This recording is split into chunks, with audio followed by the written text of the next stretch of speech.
I'm Michelle Hansley, and this is PwC's Tax Insights in Brief.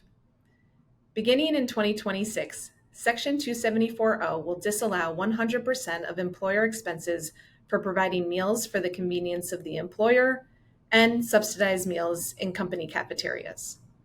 The One Big Beautiful Bill Act modified Section 274.0 to create limited exceptions to this disallowance provision by allowing deductions for the cost of certain meals provided to employees by restaurants and other establishments, and by fishing vessels and certain fish processing facilities.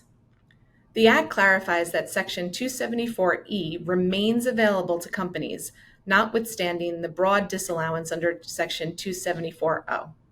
Section 274E8 provides an exception for goods, services, and facilities sold by a taxpayer in a bona fide transaction for adequate and full consideration in money or money's worth. For employers operating on-site cafeterias that consistently generate revenues exceeding direct operating costs, this exception may allow continued deductibility of cafeteria expenses despite the new rules. While application of Section 274E8 requires a fact-intensive analysis, including whether sales are priced and structured to reflect bona fide consideration, this provision could provide significant relief for employers with profitable eating facilities. So what's next?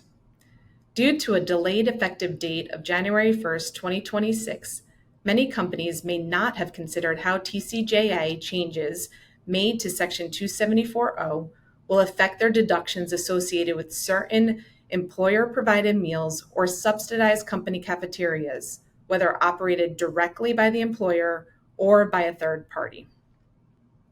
Companies should consider the impact of the newly effective disallowance for expenses paid or incurred after December 31st, 2025, and whether any of the Act's new exceptions might apply. One area to evaluate is whether cafeteria operations meet requirements under Section 274E8 and the substantiation needed to support pricing practices and revenue to cost comparisons for this exception. Taxpayers should monitor developments and guidance from Treasury and the IRS. For more details, read the attached insight. Thanks for watching. This has been PwC's Tax Insights in Brief.